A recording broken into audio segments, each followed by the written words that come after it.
নমস্কাৰ ইয়াৰ দিনটোৰ বিষয় ষ্টুডিঅ'ত মই প্ৰাঞ্জল প্ৰতিম হাজৰিকা প্ৰথম পৰ্যায়ৰ লোকসভা নিৰ্বাচন সমাপ্ত হ'ল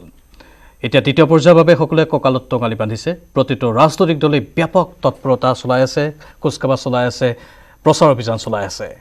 আমি দ্বিতীয় পৰ্যায়ৰ নিৰ্বাচনৰ বাবে ৰাজনৈতিক দলসমূহৰ কেনে ধৰণৰ কৌশল কি তেওঁলোকে আশা কৰিছে সেই সন্দৰ্ভত আলোচনা কৰিম কিন্তু প্ৰথমে আমি প্ৰথম পৰ্যায়ৰ নিৰ্বাচন যেহেতু সমাপ্ত হৈছে সেই প্ৰথম পৰ্যায়ৰ নিৰ্বাচনৰ কথাও আলোচনা কৰিম মই চিনাকি কৰি দিব বিচাৰিছোঁ আমাৰ ষ্টুডিঅ'ত থকা অতিথিসকলক ৰাজনৈতিক বিশ্লেষক আৰু শিক্ষাবিদ ডক্টৰ দয়ানন্দ পাঠক ডাঙৰীয়া আমাৰ সৈতে ষ্টুডিঅ'ত উপস্থিত আছে স্বাগতম জনাইছোঁ ভাৰতীয় জনতা পাৰ্টি দলৰ জ্যেষ্ঠ মুখপাত্ৰ ৰূপম গোস্বামী ডাঙৰীয়া আমাৰ সৈতে উপস্থিত আছে স্বাগতম জনাইছোঁ আৰু পোনপটীয়া সম্প্ৰচাৰত কিছু সময়ৰ পাছতে থাকিব মন্ত্ৰী পীযুষ হাজৰিকা আৰু লগতে আন বহুকেইগৰাকী অতিথি উপস্থিত থাকিব কংগ্ৰেছৰ তৰফৰ পৰা জয়নাথ শৰ্মা উপস্থিত থাকিব মই প্ৰথমে ৰূপম গোস্বামী ডাঙৰীয়া সুধিব বিচাৰিছোঁ আশা কেনেধৰণে কৰিছে প্ৰথম পৰ্যায়ত আপোনালোকে কিমান আসন পাব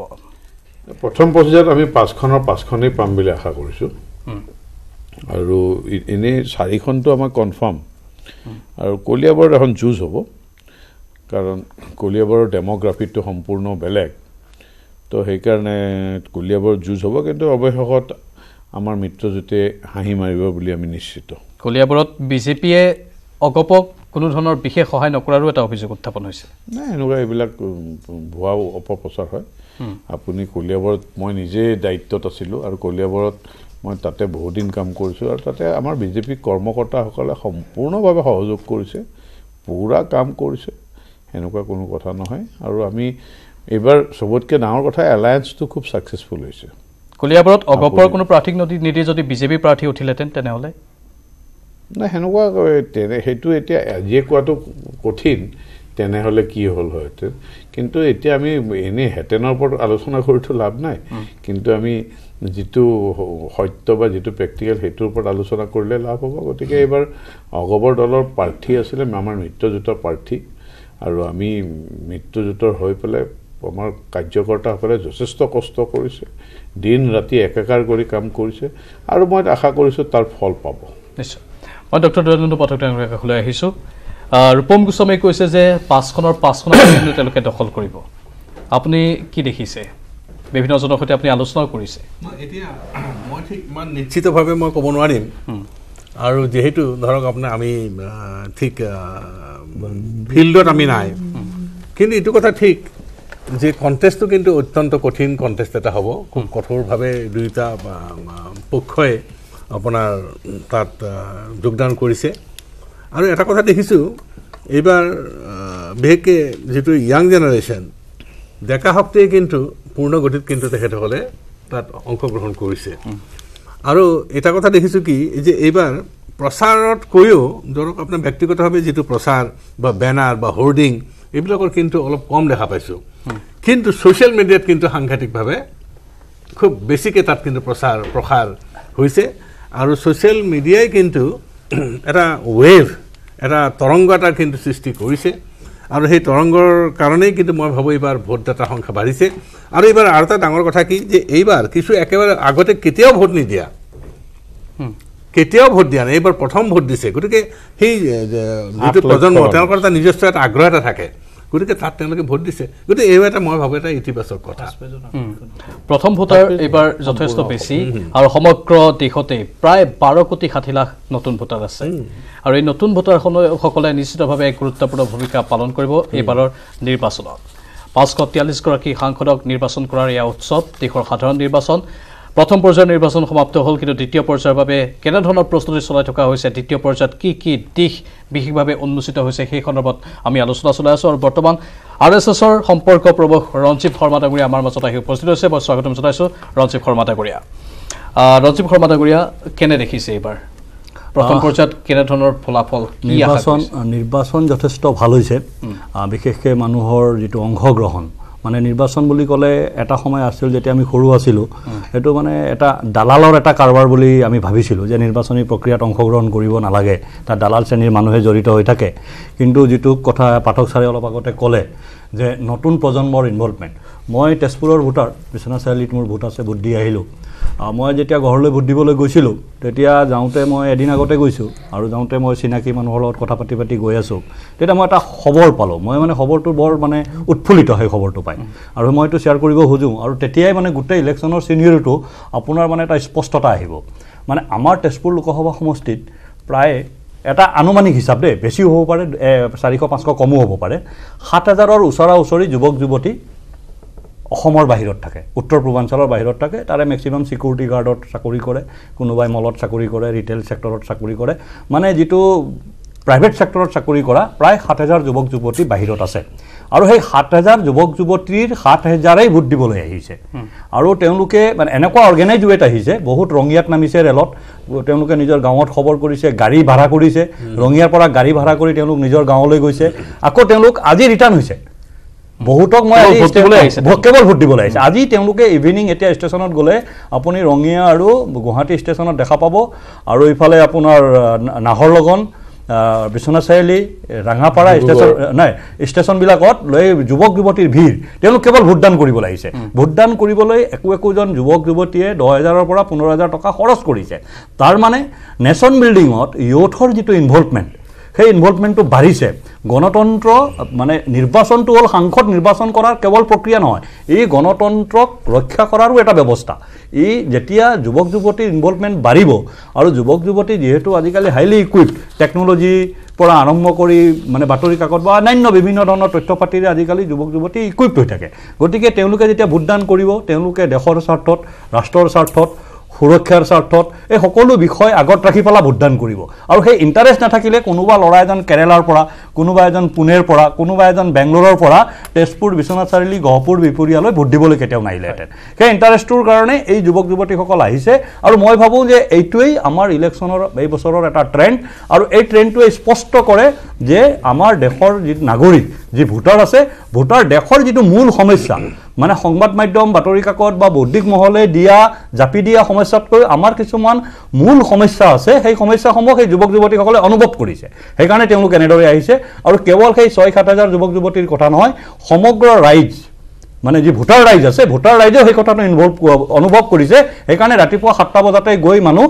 ভোট কেন্দ্ৰত থিয় হৈছে আপোনাৰ 12টা বজাৰ আগতে 50%ৰ ওপৰত ভোট হৈছে এইবাৰ সেইটো এটা আটাইতকৈ ভাল আৰু গুড সাইন বুলি ক'ব হয় আৰু এটা কথা মই ৰূপম গোস্বামী ডাঙৰীয়া আপোনাক এটা প্ৰশ্ন সুধিছোঁ 78% ভোটদান হৈছে এই 78% ভোটদান যিটো ভোটদানৰ হাৰ বৃদ্ধি পোৱাটো বিজেপিৰ বাবে শুভ লক্ষণ নেকি নিশ্চিতভাৱে এই যোৱাবাৰো ফাৰ্ষ্ট ফেজত 78% আছিলে এইবাৰ বহুতে কোৱা বোৱা কৰিছিল যে এইবাৰ মোদীৰ বতাহ নাই মোদীৰ ৱেভ নাই 60% গতিকে বহুত আমি চেনেলবিলাকত সেনেকুৱা ধৰণৰ যোৱাকালি যেতিয়া 5টা বজাত 68% ডিক্লেয়াৰ কৰিছিল তেতিয়া সেনেকুৱা ধৰণৰ চেনেলবিলাকো কোৱা শুনিছিলোঁ কিন্তু যেতিয়া আমি ফাইনেলি গোটেই ৰিজাল্টটো পালোঁ প্ৰায় 78% ভোটদান হৈছে আৰু এইটো এটা শুভ লক্ষণ আৰু বিজেপিৰ কাৰণে সদায় ভাল এইকাৰণে ভাল যে এটা সময় আছিল আপোনাক মই কওঁ যে গুৱাহাটীৰ নিচিনা পূব গুৱাহাটীৰ কথাই মই কৈছোঁ 57% ভোট আৰু সেই সময়ত সেই চৰকাৰসকলে গণতন্ত্ৰক পাৰ্টিচিপেশ্যনৰ কাৰণে কোনো ব্যৱস্থা গ্ৰহণ কৰা নাছিল এইবাৰ চবতকৈ ভাল কামটো হ'ল যে BLO বিলাকে নিজে ইনিচিয়েটিভ লৈছে যেটো BLO বুলি কয় গতিকে এই BLO সকলে নিজে ইনিচিয়েটিভ লয় আৰু ইভেন যিসকল বহুত মানুহ যেনে খোজকাঢ়ি যাব নোৱাৰে সেই বা হুইল চেয়াৰত যাব লগা হয় তেওঁলোকক ঘৰৰ পৰা নি ভোটদানৰ ব্যৱস্থা কৰিছে এইটো কিন্তু চৰকাৰে আৰু বা ইলেকশ্যন কমিশনে খুব ভাল সিদ্ধান্ত গ্ৰহণ কৰিছে এইবিলাকে খুব পজিটিভ সাইড আৰু যিমান ভোট হ'ব যিমান বেছি সংখ্যক ভোট হ'ব সিমানে ভাৰতীয় জনতা পাৰ্টিৰ ৰিজাল্ট ভাল ঠিক আছে বাৰু জনতা জনাৰ্দন তেওঁলোকে সকলো জানে তেওঁলোকে ইভিএম বক্সত কি ৰায় দিছে সেয়া 30 মিনিট আমি গম পাম মই এইখিনি মুহূৰ্তত যোগাযোগ স্থাপন কৰিছোঁ নগাঁৱৰ পৰা আমাৰ সৈতে পোনপটীয়া সম্প্ৰচাৰত আছে মন্ত্ৰী পীযুষ হাজৰিকা ডাঙৰীয়া আপোনাক স্বাগতম জনাইছোঁ দিনটোৰ বিশেষ এই অনুষ্ঠানৰ মাজলৈ মই প্ৰথমতে আপোনাক সুধিব বিচাৰিছোঁ বহুতে বহু কথা কৈ আছে বিশেষকৈ নগাঁও সংসদীয় সমষ্টিটোক লৈ এফালে প্ৰদ্যুৎ বৰদলৈ আনফালে ৰূপ শৰ্মা AIUDF এবাৰ তাত প্ৰাৰ্থী প্ৰক্ষেপ কৰা নাই কংগ্ৰেছে কৈ আছে যে AIUDF প্ৰাৰ্থী প্ৰক্ষেপ নকৰাৰ বাবে এতিয়া প্ৰদ্যুৎ বৰদলৈ লাভ হ'ব আপুনি কি ভাবে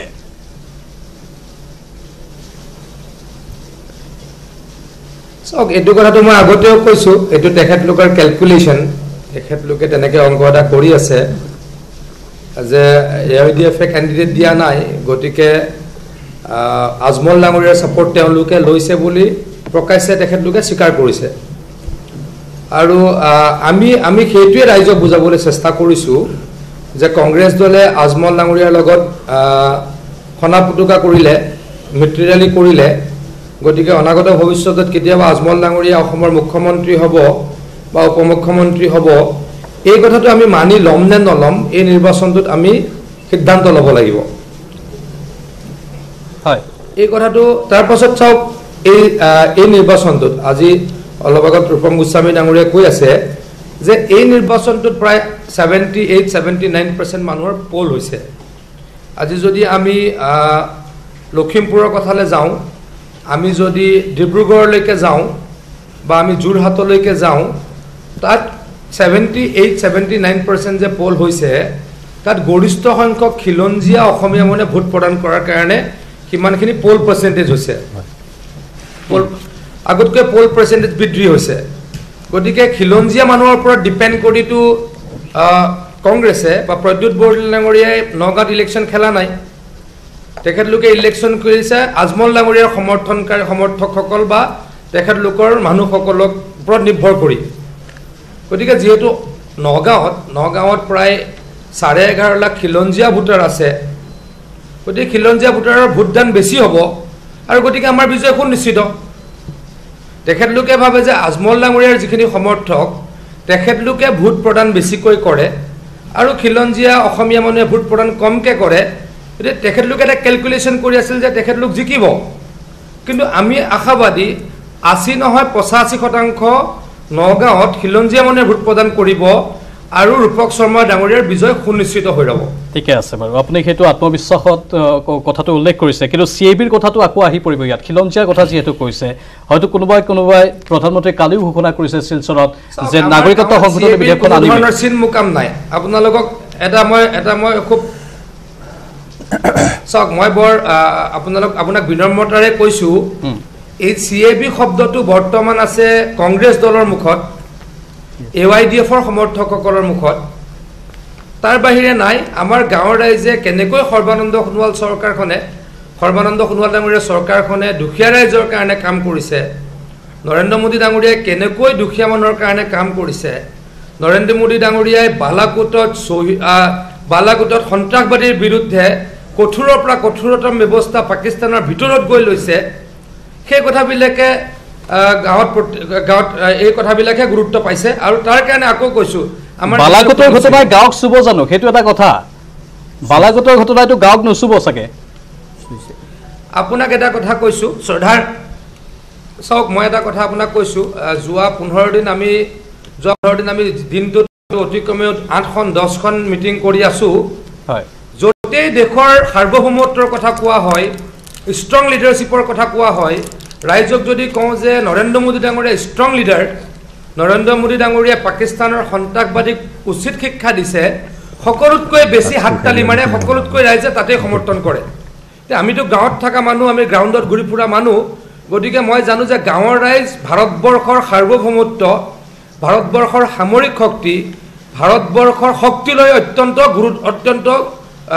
ৰাইজ অত্যন্ত সাৱধান আৰু ৰাইজে এইটো কথাত অত্যন্ত গুৰুত্ব দিয়ে। ঠিকে আছে। এই 5টা সমষ্টিত যি নিৰ্বাচন গ'ল, পীযুষ হাজৰিকা ডাঙৰীয়া, আপোনাৰ কেলকুলেশ্যনে কি কয়, কিমানখন আসন আপোনালোকে পাব? চাওক, আমিতো 4টা চিট ইতিমধ্যে জিকিছোঁ। আমি আশা ৰাখিছোঁ কলিয়াবৰটো আমি শেষ আহি মাৰিম, আমাৰ মিত্ৰদল অগপই শেষ আহি মাৰিব।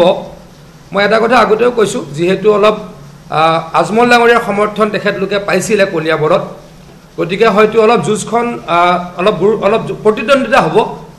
কিন্তু শেষ আহিটো আমি মাৰিম, অগপ দলৰ প্ৰাৰ্থীগৰাকী তাতে জয়লাভ কৰিব। নিশ্চয়, আপুনি লাইনত থাকক আমাৰ সৈতে। এই আলোচনা আমি এনেধৰণে আগবঢ়াই নিম আৰু কংগ্ৰেছৰ প্ৰতিনিধি কিছু সময়ৰ পাছতে আহি উপস্থিত হ'ব। কিন্তু এইখিনিতে সময় আমি বিভিন্ন কথা আলোচনা কৰি আছোঁ ৰাজনৈতিক প্ৰেক্ষাপটৰ। দ্বিতীয় পৰ্যায়ৰ নিৰ্বাচন আৰু তৃতীয় পৰ্যায়ৰ নিৰ্বাচন যথেষ্ট গুৰুত্বপূৰ্ণ হিচাপে বিবেচিত হৈছে। মই ডক্টৰ দয়ানন্দ পাঠক ডাঙৰীয়াৰ কাষলৈ গৈছোঁ। RSSৰ প্ৰসংগটো এইখিনিতে উত্থাপন হৈছে। মই আপোনাৰ পৰা জানিব বিচাৰিছোঁ, নীতিন গাডকাৰী তেওঁ নিজেই কৈছে যে মই প্ৰধানমন্ত্ৰীৰ দাবীদাৰ নহয় নীতিন গাডকাৰীয়ে সেই কথাটো নিজে ক'বলগীয়া কিয় হ'ল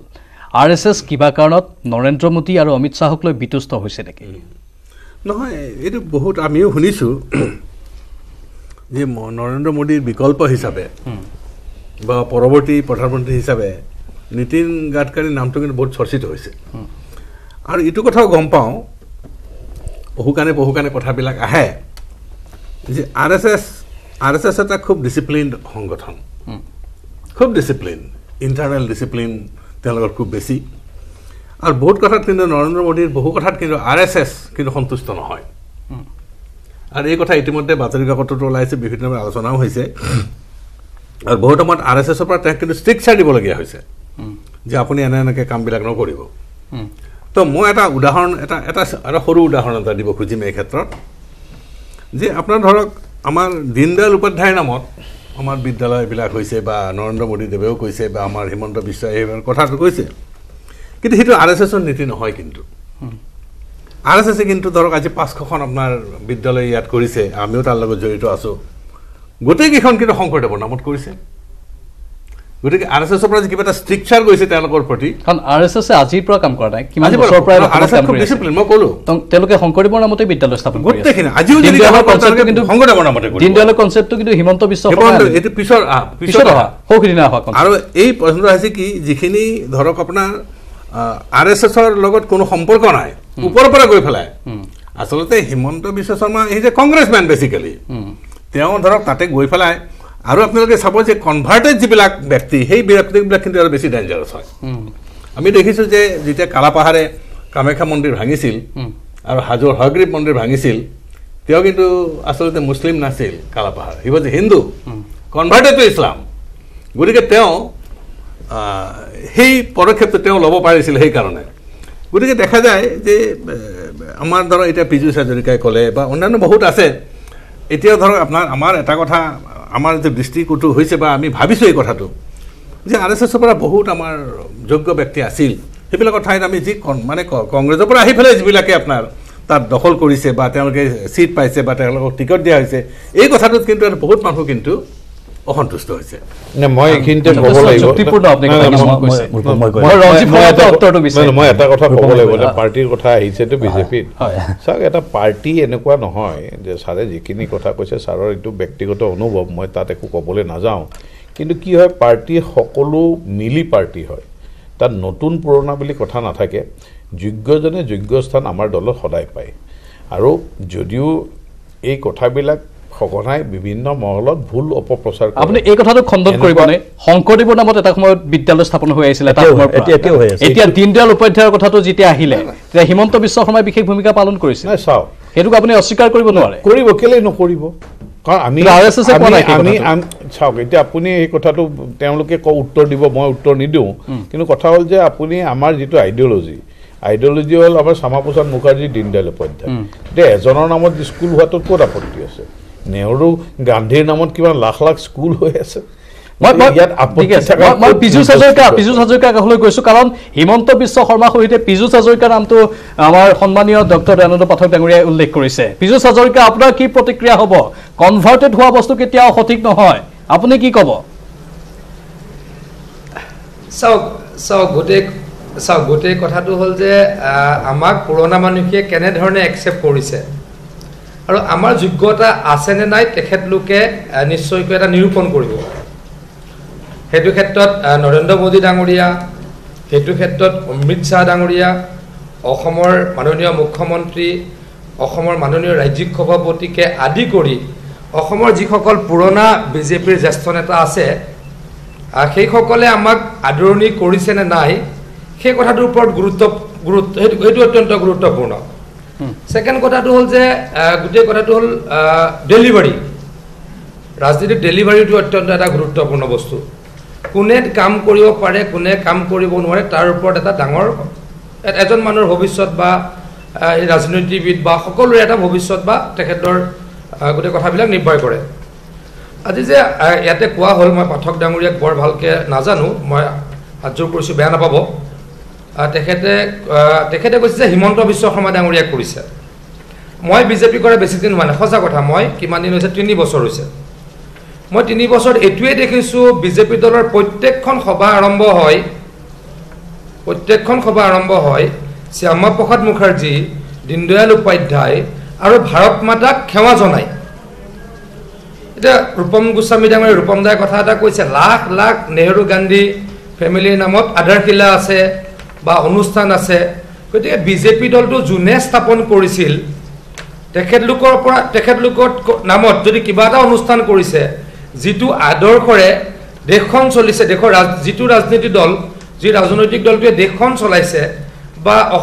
ভাৰতবৰ্ষৰ 16খনে হোক 20খনে হোক ৰাজ্য শাসন কৰিছে সেই শাসন কৰা দলটোৰ যিজন মাৰ্গদৰ্শক বা যি দুগৰাকী বা তিনিগৰাকী মাৰ্গদৰ্শক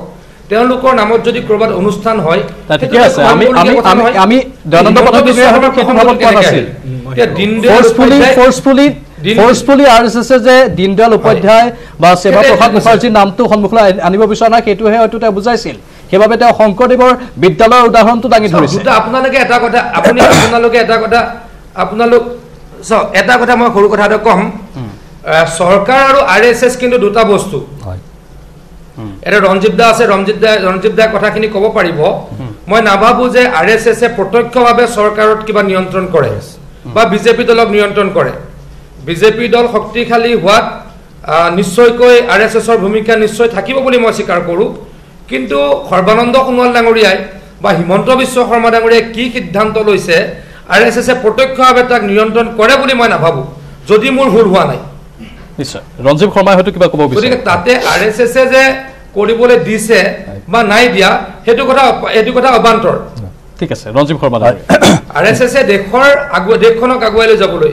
ভাৰতবৰ্ষৰ সমাজ ব্যৱস্থাক উন্নত কৰিবলৈ দেশৰ আমাৰ সাংস্কৃতিক পৰিৱেশটো উন্নত কৰিবলৈ অহৰহ কাম কৰি আছে ৰাজনৈতিক কথাত RSS মই জানাত অংশগ্ৰহণ বা সেইটো একে পোনচাতে মানি ল'ব নোৱাৰি কাৰণ বহুখিনি খবৰ ওলাই থাকে পোনচাতে আমি মানি ল'ব নোৱাৰো যে RSS কোনো ধৰণৰ হস্তক্ষেপ নকৰে বুলি কিন্তু ৰঞ্জিত শৰ্মাই হয়তো ভালদৰে এইটো ক'ব পাৰিব হয়তো ৰঞ্জিত শৰ্মাই কিছু কথা লুকুৱাব বেলেগ ওলাই কথাটো বেলেগ হয় ঠিক আছে ৰঞ্জিত দাই ক'ব পাৰিব নাই ৰঞ্জিত দাই ক'ব পাৰিব মই আকৌ কৈছো পেপাৰত ওলোৱা টিভিত ওলোৱা প্ৰত্যেকটো কথাই সঁচা নহয় এতিয়া মানে যিটো কথা পাঠক ছাৰে ক'লে মই এটাকৈ পইণ্টছখিনি ক্লিয়াৰ কৰি লওঁ প্ৰথম কথা ক'লে যে নীতিন গাডকাৰী আৰু নৰেন্দ্ৰ মোদীৰ মাজত ৰিফ্ট হৈছে আৰু তাত RSS ইণ্টাৰফেয়াৰ কৰিছে এতিয়া চাওক দেশত ভাৰতীয় জনতা পাৰ্টীয়ে কাক নেতা হিচাপে প্ৰজেক্ট কৰিব আৰু কোন নেতাৰ নেতৃত্বত তেওঁলোকে নিৰ্বাচন খেলিব এইটো ভাৰতীয় জনতা পাৰ্টীয়ে নিজাববীয়াকৈ লোৱা সিদ্ধান্ত আৰু তাত নীতিন গাডকাৰী আজি চাওক মষ্ট পাৰফৰ্মিং মিনিষ্টাৰ হয় তাততো কাৰো ডিমত নাই আৰু নীতিন গাডকাৰীয়ে আজি ট্ৰেন্সপৰ্ট ছেকশ্যনত যিটো ৰিভলিউচনেৰী এটা পদক্ষেপ বা কাম কাজ কৰিছে সেইটোত কাৰো নাই গতিকে নীতিন গাডকাৰীক লৈ পেলা মিডিয়াই বিজেপি দলক ডিৰেইল কৰিব খুজিছিলে ইলেকশ্যনৰ সময়ত নীতিন গাডকাৰী নিজেই কৈছে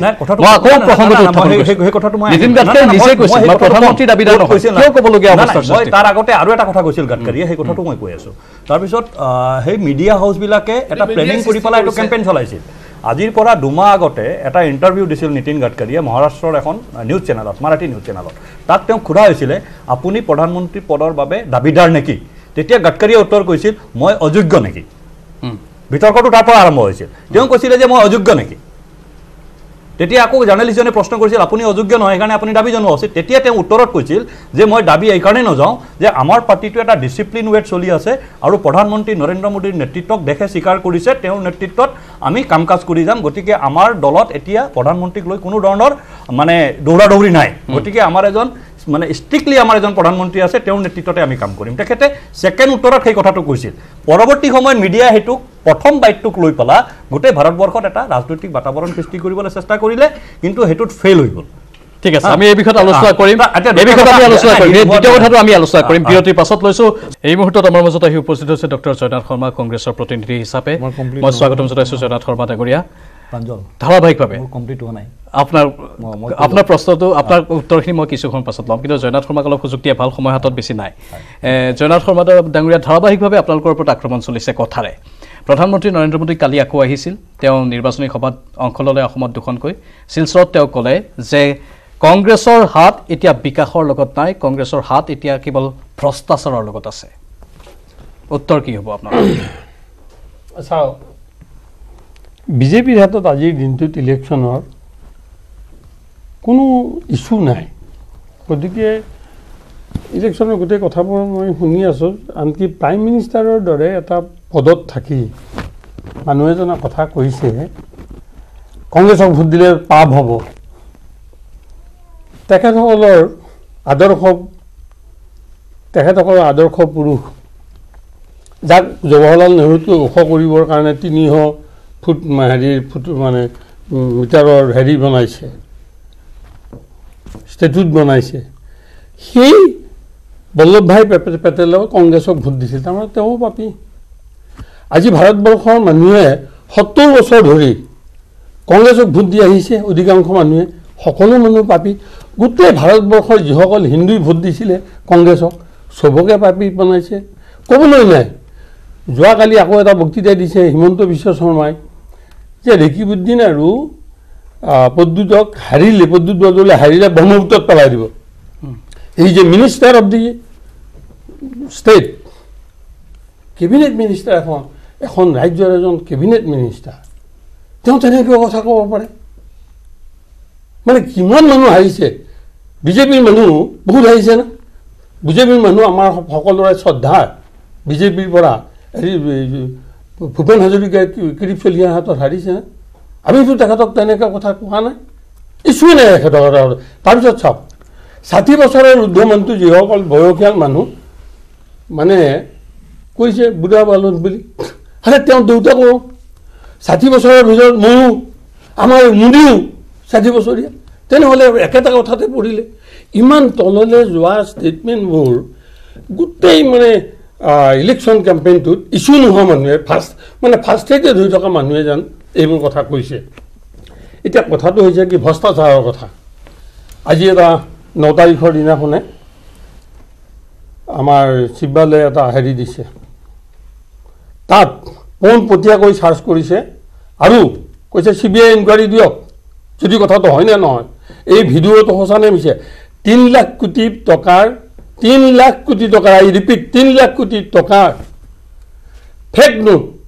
থ্ৰু বেংক যিটো বেংকৰ লগত হেৰি জড়িত আছে তেওঁ আৰু ইণ্ডিয়ান বেংকৰ লগত লগ লাগি এইটো ৰেগুলাৰাইজ কৰিছে এতিয়া একেসকলে এইবোৰ কথাৰ ওপৰত উত্তৰ দিয়া নাই আপুনি মন কৰিছে 9 তাৰিখে দিয়া ষ্টেটমেণ্ট আপোনালোকৰ কেন্দ্ৰীয় নেতা কথা কয় জনাত ফৰমানে জনাত ফৰমানে এটা প্ৰশ্ন কৰি আছে নহয় ঠিক আছে আপোনালোকে শেষ আপোনালোকে সংযোগ কৰিছো প্ৰশ্নটা যোগ কৰিছো মই টেক্স চুৰিৰ গোচৰ আছে আপোনালোকৰ নেতাৰ আৰু জামিনতহে তেওঁলোকে এতিয়া বৰ্তমান চলি আছে এই কথাটো কৈছে হয় আমাৰ হেৰি অমিত শাহ নিজেওতো একবাৰ জেললৈ গৈছিল নিজেও তেওঁ কেছত পৰিছিল নে নাই তেওঁতো পৰিছিল আজিৰ দিনটো হেৰি হিমন্ত বিশ্ব শৰ্মা যাৰ লগত তেওঁলোকে একেবাৰে হেৰি কৰি আছে এতিয়া তেওঁ কি হেৰিত আছিলে মানৱেন্দ্ৰ শৰ্মাৰ কেছৰ পৰা আৰম্ভ কৰি কিমান কেছত তেওঁ ইনভলভৰ কথাটো তেওঁৰ নামটো ওলাইয়ে আছে হাৰদা গোটেই কথাটো তেওঁ ৰাজসাক্ষী হৈ আছে সাক্ষী কোনে হয় যোনে কথাটো জানে কোনোৱে জানিলেহে সাক্ষী হ'ব ৰাজসাক্ষীয়ে হওক বা জেনেৰেল সাক্ষীয়ে হওক তেওঁ যিটো কথা জানে তাৰমানে সাৰদাৰ গোটেই ঘটনাটোৰ ওপৰত হেৰিয়ে জানে হিমন্ত বিশ্ব শৰ্মাই জানে এতিয়া লুইচ বাৰ্গাৰৰ কথাটো আপোনালোকে জানে এইবোৰ কথা ইছ্যু নোহোৱাৰ কাৰণে এইবোৰ কথা কৈছে এতিয়া মই বিবিচিৰ এটা ষ্টেটমেণ্ট মই খুব ভালকৈ পঢ়িছোঁ দেখিছোঁ শুনিছোঁ বিবিচি কৈ আছে নৰেন্দ্ৰ মোদীৰ ওপৰত কমেণ্ট দিছে এ great leader he is a great leader if he deliver more than what he promised এতিয়া নৰেন্দ্ৰ মোদীয়ে যিবোৰ প্ৰমিছ কৰিছিল 10 কোটি মানুহক চাকৰি দিব বছৰত 2 কোটিকৈ আৰু 15 লাখ টকা দিব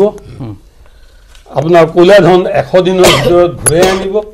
এই গোটেই কথাবোৰ তেওঁ কৈছে আকৌ কৈছে এতিয়া মানে পাকিস্তানৰ ইছ্যুটো লৈছে মই আপোনাৰ অলপমান আহোঁতে দেখিলোঁ কোনোবা এজনে কৈছে মানে পাকিস্তানৰ ওপৰত হেৰি আৰে পাকিস্তানৰ স্বয়ং প্ৰধানমন্ত্ৰী তেওঁ কৈ আছে মোদী জিকিব লাগে বুলি তাৰমানে মনে মনে ভিতৰে লগ হৈছে মোদী আৰু ইমৰান আপোনালোকৰ ইউডিএফ এটা মিছৰ পাৰ্টি পলিটিক্স কৰিছে তেওঁলোকে এইবাৰ কংগ্ৰেছৰ হাতত নিশেষ হৈ যোৱাৰ সম্ভাৱনা দেখিছে গতিকে তেওঁলোকে এটা নিজক ডিফেন্স দিবৰ কাৰণে এটা ৰাজনৈতিক ষ্ট্ৰেটেজি লৈছে সেই ষ্ট্ৰেটেজি তেখেতসকলে ভয় খাইছে কাৰণে কেৱল UDF বুলি কৈ আছে UDFৰ এজন নেতাই নগাঁৱত কৈ আছে যে বিজেপি নেতাৰ আৰু AGP নেতাই UDFক UDFৰ ভোটখিনি আমাক দিবলৈ ৰিকুৱেষ্ট কৰি থকা বুলি ঠিক আছে সেইটো উত্তৰ দিয়া নাই আপুনি একেলগে কেইবাটাও প্ৰশ্ন সুধিলে কেইবাটাও বিষয় আপুনি উত্থাপন কৰিলে ৰূপম গোস্বামী ডাঙৰীয়া ক'বলৈ আমি সুযোগটো দিছোঁ এবাৰ নাই এতিয়া প্ৰথম কথা হ'ল যে আজি কংগ্ৰেছৰ কোনো ইছ্যু নাই যিটো আচলতে প্ৰতিষ্ঠান বিৰোধী এটা ঢৌ থাকিব লাগিছে আজি যোৱাবাৰ 2014 যেনেকৈ প্ৰতিষ্ঠান বিৰোধী ঢৌ আছিলে সমগ্ৰ ভাৰতবৰ্ষত সেই ঢৌৱে সবকে উঠুৱাই লৈ গৈছিলে আৰু বিজেপিয়ে অকলে যেতিয়া 282 সিট পাইছিলে তে সেই ঢৌ আজি কিন্তু কংগ্ৰেছৰ নাই এইকাৰণে নাই তেওঁলোকে আজি তাৰিখত কিমানটা সিটত খেলিছে প্ৰথম কথা ভাৰতবৰ্ষত কিমানটা সিটত খেলিছে তেওঁলোকে নিজে ক্যালকুলেশন কৰক আৰু তাৰ পৰা তেওঁলোকে অকলে কেতিয়া সৰকাৰ কৰিব নোৱাৰে দ্বিতীয়তে তেওঁলোকৰ যিটি গতিবন্ধন যেটো গঠবন্ধন মহাগঠবন্ধন কৈছে সম্পূৰ্ণভাৱে বিফল হ'ল তৃতীয়তে আজি তেখেতে যিখিনি কথা কৈছে সম্পূৰ্ণ মিথ্যাচাৰৰ ওপৰত কথা কৈছে কংগ্ৰেছ দলে আজি অতদিনে তেওঁলোকেতো তেওঁলোকৰ নিজৰ নেতাক সন্মান জনাব নোৱাৰিলে মই ভাবিছোঁ জয়নাথ দাক বৰ বেছি দুখাৰোপ নকৰোঁ কাৰণ তেওঁ নতুনকৈ কংগ্ৰেছত যোগদান কৰিছে আগতে আমাৰ জাতীয়তাবাদী শিবিৰতে আছিলে কিন্তু আজি মই এইটোৱে ক'ম যে চৰ্দাৰ বল্লভভাই পেটেল ডাঙৰীয়া বা অসমত আমাৰ বৰদলৈ ডাঙৰীয়া গোপীনাথ বৰদলৈ ডাঙৰীয়া আমি সন্মান জনাইছোঁ ভাৰতীয় জনতা পাৰ্টিয়ে নীতি আদৰ্শ বিশ্বাস কৰে ভাৰতীয় জনতা পাৰ্টিৰ প্ৰথম কথা হ'ল দেশ প্ৰথম দ্বিতীয়তে দল তৃতীয়তেহে ব্যক্তি গতিকে দেশৰ কাৰণে যিসকলে কাম কৰিছে সেইসকলক আমি সন্মান জনাইছোঁ কংগ্ৰেছ দলেতো সন্মানেই জনাব পৰা নাই আমি আজি অসমত আপুনি গোপীনাথ বৰদলৈ ডাঙৰীয়াক আৰু আমাৰ ডক্টৰ ভূপেন হাজৰিকা ডাঙৰীয়াক কোনে সন্মান জনালে বাজপেয়ী ডাঙৰীয়াক গোপীনাথ বৰদলৈ ডাঙৰীয়াক ভাৰত ৰত্ন দিলে আৰু মোদী ডাঙৰীয়াই ভূপেন হাজৰিকাক দিলে কিন্তু ভূপেন হাজৰিকা জীৱিত অৱস্থাতে পাব লাগিছিল কিন্তু তেওঁলোকে কেতিয়া বিচাৰ নকৰিলে এতিয়া বাকি তেওঁলোকে আজি যিটো 3 লাখ কিবা কোটি কথা কৈছে সেনেকুৱা কথাটো আমি ভাৰতীয় জনতা পাৰ্টিয়ে কোনে ভাবিবই নোৱাৰো সেনেকুৱা ধৰণৰ ঘটলা আমি কংগ্ৰেছৰ দিনতহে শুনিছোঁ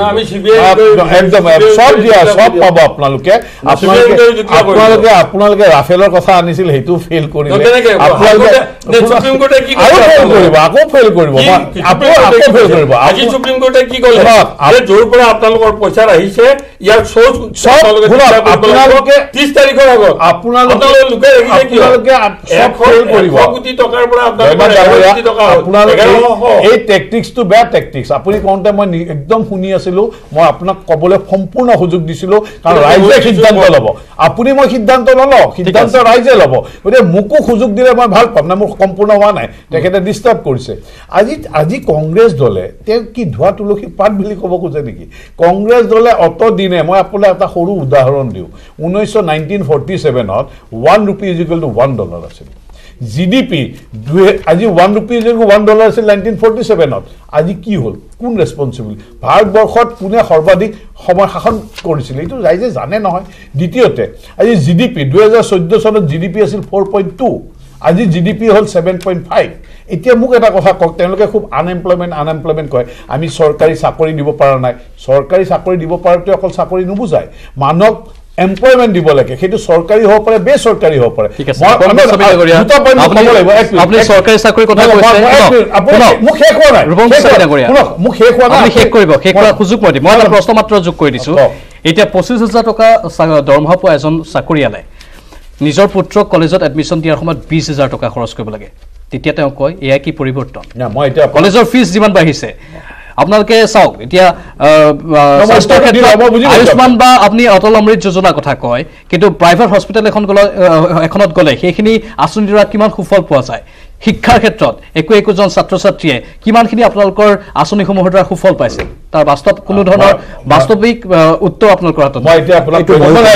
মই গোটেইখিনি কমপ্লিট হোৱা নাই কাৰণে মই ক'লো এমপ্লয়মেণ্টৰ কথাটো কমপ্লিট নহ'ল আধাতে ৰখাই এইটো লগত জড়িত এমপ্লয়মেণ্টৰ লগত জড়িত মই কৈ আছো মই এতিয়া আপোনাক কওঁ শুনক আজি কংগ্ৰেছৰ দিনত 15 বছৰ শাসনকালত 10000 কিলোমিটাৰ ৰাস্তা হৈছিল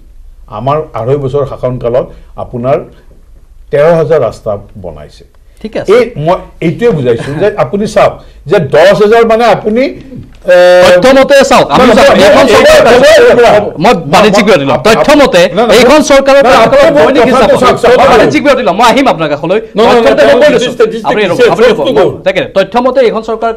কাৰ্যকালত দৈনিক পথ নিৰ্মাণ হৈছে ৰাষ্ট্ৰীয় ঘাইপথ নিৰ্মাণ হৈছে খৰতকীয়া হৈছে ৰাস্তা ঘাট নিৰ্মাণ হৈছে কিন্তু সেই অনুপাতে অৰ্থনীতিত বিনিয়োগ যি হৈছে তাৰ বিপৰীতে কিন্তু চাকৰি বা শ্ৰম সৃষ্টি হোৱা নাই এই সন্দৰ্ভত আমি আলোচনা কৰি থাকিম কেৰুণ ক'ত আছে বাণিজ্যিকীকৰণ সন্দৰ্ভত এটা মই প্ৰশ্ন সুধিছিলোঁ মই এইটোৱে কৈছোঁ যে এমপ্লয়মেণ্টৰ ক্ষেত্ৰত যিটো কথা কৈছে আজি যেনেকৈ আপোনাৰ অপটিক ফাইবাৰ মই ৰাস্তাৰ ক্ষেত্ৰত কৈছোঁ ৰাস্তা যে ইমান বাঢ়িলে তাত কি কোনো মানুহ লগা হোৱা নাছিল নেকি আজি টয়লেট ভাৰতবৰ্ষত 8 কোটি টয়লেট বনালে সেই টয়লেটত কোনো মানুহ নিয়োগ হোৱা নাছিল নেকি এমপ্লয়মেণ্ট জেনেৰেট হোৱা নাছিল নেকি আজি অপটিকেল ফাইবাৰ কংগ্ৰেছৰ সময়ত 500 কিলোমিটাৰ আছিল আৰু এতিয়া 1 লাখ কিলোমিটাৰ হ'ল সেইটোত কি কোনো মানুহ নিয়োজিত হোৱা নাছিল নেকি এমপ্লয়মেণ্ট এনেধৰণে জেনেৰেট হৈছে আৰু দ্বিতীয়তে আপুনি যিটো শিক্ষাৰ কথা কৈছে আজি আপোনাৰ অসমত চাওক শিক্ষা সম্পূৰ্ণ বিনামূলীয়া আপুনি এডমিশ্যন বিনামূলীয়া কিতাপ বিনামূলীয়া আপোনাৰ ড্ৰেছ বিনামূলীয়া আজি আপোনাৰ যদি কোনোবা হোষ্টেলত থাকে তাৰ কাৰণেও পইচা দিছে এই চৰকাৰখনে সম্পূৰ্ণ এতিয়াতো ডিগ্ৰী লেভেললৈকে কিতাপসমূহ বিনামূলীয়াৰ এক প্ৰচেষ্টা চলি আছে আজি তেনেধৰণৰ ব্যৱস্থা আজি আপুনি চাওক চবতকৈ ডাঙৰ কথা হ'ল হেল্থ এণ্ড এডুকেশ্যন হেল্থৰ ক্ষেত্ৰত আমি আয়ুষ্মান ভাৰত আনিছোঁ অটল অমৃত যোজনা আনিছোঁ হেল্থৰ ব্যৱস্থাটো সম্পূৰ্ণ আৰু ইমান দিনে ঠিক আছে ভাল স্বাস্থ্যৰ ক্ষেত্ৰত ভাল স্বাস্থ্য চৰকাৰী হস্পিটেলখন গ'লে ধ্বংসভাৱে পায়নে এজন লোকে ভাল শিক্ষা আপোনালোকে যেনেধৰণে মহাবিদ্যালয়সমূহৰ কথা কৈছে তাত পায়নে বাৰু ভাল শিক্ষা 60 বছৰত ধ্বংস কৰা বস্তু এটা আপুনি যদি 5 বছৰত সম্পূৰ্ণ ৰিপেয়াৰ হোৱা বুলি ভাবে that is not possible Rome was not built in a day কিন্তু আজি মেছেজ পাইছে আৰু সবতকৈ ডাঙৰ কথা যে আজি দুৰ্নীতি নিৰ্মূল হৈছে হয়তো 100% হোৱা নাই আজি যেটো আপোনাৰ আমি কোৱা কথা নাই প্ৰয়াত ৰাজীৱ গান্ধীয়ে কৈছিলে 1 টকা দিলে 15 পইচা পায় কিন্তু আজিৰ তাৰিখত ডাইৰেক্ট বেংক ট্ৰান্সফাৰে ডাইৰেক্ট যি 1 টকা দিলে 1 টকা পায় গতিকে এই গোটেই ব্যৱস্থাৰে এটা নতুন পৰিৱৰ্তন আনিছে ঠিক আছে মই ৰঞ্জিত শৰ্মা কাষলৈ গৈছো ৰঞ্জিত শৰ্মা বহুখিনি ক'বলগীয়া আছে আপুনি ক'ব জনতা কৈ লওক ৰঞ্জিত শৰ্মা মই জনতা কৈ লওক না আপুনি কৈ লওক আপুনি ক'বলগীয়া এখিনি কৈ লওক সময় নাই মোৰ কথাটো হ'ল শিক্ষাৰ যিটো কথা আছিলে শিক্ষাৰ কথাটোত চাওক কিন্তু শিক্ষা আজি চৰকাৰী স্কুলত মানুহ কিয় নাযায় যে কংগ্ৰেছৰ হিতেশ্বৰ শইকীয়াৰ দিনত চৰকাৰী স্কুলত যিটো এপইণ্টমেণ্ট হৈছিলে থাৰ্ড ডিভিজন পাছ কৰা কম্পাৰ্টমেণ্টেল পাছ কৰা মানুহখিনিক মাষ্টৰ বনাই দিলে পইচা খাই পেলাই আৰু সেইটোৱে চৰকাৰী বিদ্যালয়ৰ প্ৰতি মধ্যবিত্তৰ এটা অনীহা আনিলে আৰু তাৰ ফলত অসমত গাঁৱে ভূঞে প্ৰাইভেট ছেক্টৰত স্কুল হ'ল সেইটোৱে চৰকাৰী বিদ্যালয়বিলাকক প্ৰত্যাহ্বান আনিছে আৰু এতিয়া চৰকাৰে সুবিধাবিলাক প্ৰাইভেট স্কুলত দিব নোৱাৰে চৰকাৰী স্কুলতে দিব লাগিব কিন্তু চৰকাৰী স্কুলৰ প্ৰতি যিটো অনীহা আহিলে এই যিটো গেপ আছে সেই গেপটোক মাৰিবৰ কাৰণে এটা সামাজিক আন্দোলনৰ প্ৰয়োজন যিটো কথা আমাৰ পাঠক ছাৰে বেছি ভালকৈ অনুভৱ কৰিব আৰু মই ভাবোঁ ছাৰে সেই ক্ষেত্ৰত ইনিচিয়েটিভ লৈছেও ছাৰহঁতৰ যিটো এটা টীম আছে সেই টীমটোৱে ইনিচিয়েটিভ লৈছে তেতিয়া এই ক্ষেত্ৰত কাম হ'ব লাগে 1 নম্বৰ 2 নম্বৰ কথা দীনদয়ালজীৰ যিটো কথা কোৱা হৈছে দীনদয়াল উপাধ্যায়ৰ নামত মহাবিদ্যালয় কিয় হ'ব নালাগে মোৰ প্ৰশ্নটো হ'ল কিয় মোৰ প্ৰশ্নটো সেইটো দীনদয়াল উপাধ্যায়ৰ নামত মহাবিদ্যালয় হ'ব লাগে ফোৰ্সফুলি কিয় কৰিব না ফোৰ্সফুলি হোৱা নাই আজি নেহৰুৰ ওপৰত ইমান বছৰে আৰএছএছ 1925 চনৰ পৰা কাম কৰি আছে আৰএছএছ ফোৰ্সফুলি কিন্তু কেতিয়াও কৰা নাছিল আমি দৰন্দ পাঠক ছাৰে সেই প্ৰশ্ন না মই কৈছো ফোৰ্সফুলি 1925 চনৰ পৰা কৰা নাছিল 2016 চনৰ পাছত কিয় কৰিছে নিজ দলৰ আদৰ্শৰ কাৰণে সবে কাম কৰে প্ৰত্যেকটো দলে কৰে আজি যেতিয়া কংগ্ৰেছৰ ক্ষমতা আছিল আপোনাৰ উৰাং অভয়াৰণ্যৰ নামটো ৰাজীৱ গান্ধী অভয়াৰণ্য কৰি দিলে এটোটো নতুনকৈ বনোৱা নাই উৰাং অভয়াৰণ্য এটা থকা বস্তু এটা নাম চেঞ্জ কৰি কিয় কৰি দিলে তেওঁলোকে নিজৰ দলৰ এজন নেতাৰ পাব্লিচিটি বিচাৰে ঠিক তেনেকৈ বিজেপি হয়তো কৰিছে মই ফোৰ্স প্ৰয়োগ কৰিছে না ফোৰ্স কৰা নাই আৰু উৰাঙৰ নাম জালুকবাৰী চকৰ নাম শৰাইঘাট নাৰাখি বা লাচিত বৰফুকন চক নাৰাখি ৰাজীৱ চক কৰি দিলে সেইটো কি ফোৰ্সফুল নাছিল নেকি তো কথাটো হ'ল সেইটো গতিকে এইটো এটা অদৰকাৰী বিতৰ্ক বুলি মই ভাবোঁ ক'ব লাগে কাৰণে বহুতে কয় আৰু আটাইতকৈ ডাঙৰ কথা হ'ল এই ইলেকশ্যনৰ আমি ইলেকশ্যনৰ বিষয়ে আলোচনা কৰি আছোঁ বিহুৰ বতৰ তো বিহুৰ বতৰ আৰু ইলেকশ্যন এই গোটেই সমগ্ৰ বিষয়টোক যদি চাওঁ আমাৰ ভাৰতবৰ্ষত যিমান আমাৰ সাংস্কৃতিক আৰু ধৰ্মীয় উৎসৱ আছে সাংস্কৃতিক আৰু ধৰ্মীয় উৎসৱবিলাক সমাজৰ লগত জড়িত আৰু আজি বিহুৰ বতৰত বহুতে প্ৰশ্ন কৰিব পাৰে বিহুৰ বতৰত নিৰ্বাচন হৈছে বহুতে ইয়াক ৰাজনৈতিক মেৰুকৰণৰ কাৰণেও চেষ্টা চলাইছিলে এই আপোনাৰ ৰমজান মাহ আহি আছে কিবা কিবি ইত্যাদি কথা কৈ পেলাই কিন্তু এই উৎসৱৰ বতৰত মানুহে গণতন্ত্ৰ ৰক্ষা কৰাৰ উৎসৱত অংশগ্ৰহণ কৰিব লাগে মই শেষত এটা কথাই কওঁ প্ৰাঞ্জল যে 100% ভোটদান হ'ব লাগে সকলো মধ্যবিত্ত মানুহ দুখীয়া মানুহ ধনী মানুহ সব ওলাই আহি ভোটদান কৰিব লাগে আৰু এটা শক্তিশালী ৰাষ্ট্ৰ শক্তিশালী নেতা শক্তিশালী ব্যৱস্থাৰ পক্ষত ভোটদান দিব লাগে যিনে ভাৰতবৰ্ষক বিশ্ব পৰ্যায়ত লৈ যোৱাত সহায় কৰে সেই তেনেকুৱা এটা পৰ্যায়ত আমি ভোটদান কৰিব লাগে আৰু সকলো মানুহ ভোটদান কৰিব লাগে হিলদল ভাঙি মানুহ ওলাই আহক 100% ভোটদান হওক আৰু ভোটদানৰ হাৰ বাঢ়িলেই এটা কথা নিশ্চিত 1977 চনৰ পিছত ভাৰতবৰ্ষৰ ৰাজনীতিত ভোটদানৰ হাৰ বাঢ়িছে আৰু ক্ৰমান্বয়ে কংগ্ৰেছ নাইকিয়া হৈছে ক্ৰমান্বয়ে কংগ্ৰেছ ঠিক আছে ধন্যবাদ গতিকে ভোটদানৰ হাৰ বৃদ্ধি কৰক কংগ্ৰেছ জয়নাথ শৰ্মা ডাঙৰীয়াক 1 মিনিট সময় দিছো 1977 চনৰ কথা ওলাইছে তাৰ পূৰ্বে এটা কথা ওলাইছিল যে Indira is India India is Indira তেনেধৰণৰ কথা ওলাইছিল কিন্তু 77 চনত ইন্দিৰা গান্ধী পৰাজিত হ'ল ৰঞ্জিত শৰ্মা হয়তো সেইটোকেই এটা ইংগিত হিচাপত দিছে আপুনি কি ক'ব 1 মিনিট সময় 1 মিনিট সেইটো গোটেই কথাটো আছিলে এতিয়াও মোদী হৈ গৈছে আপুনি ক'ব পাৰে এতিয়া ক'ব পাৰে কথাটো কৈছোঁ তেতিয়া কেতিয়া হৈছিলে যেতিয়া পাকিস্তানৰ দুটা ভাগ কৰি পূৰ্ব পাকিস্তান নিশেষ কৰি পূব পাকিস্তান কৰিলে যেতিয়া 99,000 পাকিস্তানৰ সৈনিক 7 দিন ধৰি বন্দী কৰি ৰাখিলে ভাৰতীয় সৈন্যই তেতিয়া এই পৰিৱেশত কোনোবা এজন কংগ্ৰেছী নেতাই কথাটো কৈছে আমি সেই কথাটো কংগ্ৰেছ দলৰ পৰা সেইটো কিন্তু পিছলৈ কেৰি কৰা নাই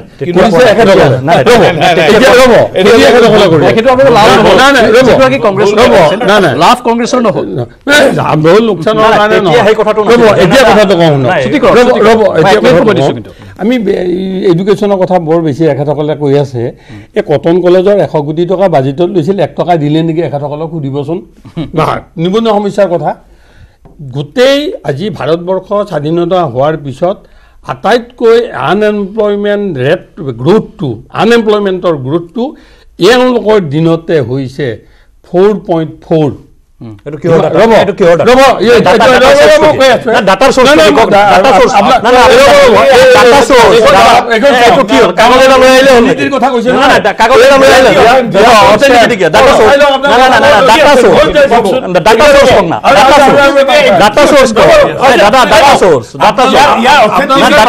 আপুনি বাতৰি কাগজ পঢ়ে নে নপঢ়ে বাতৰি কাকত ডাটা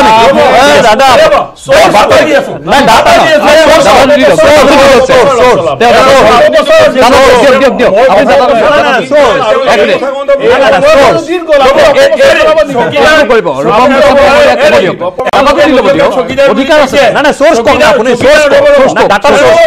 আপোনাৰ ডাটাৰ সোৰ্চ দাদা ডাটাৰ নাই জয়নাথ দা আপুনি ডাটাৰ সোৰ্চ কওক বিজেপিৰ কথা তেওঁলোকে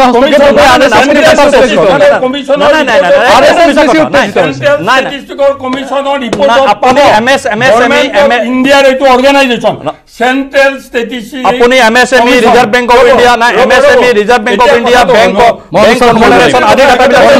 আৰে দুৰ্নীতিৰ উত্তৰ দিছে কমল নাথে জনমত পাঠক কমল নাথে ক্ষমা খুজিছো ধন্যবাদ অলপ চাউণ্ডটো মিউট কৰি দিয়ক মই কৈ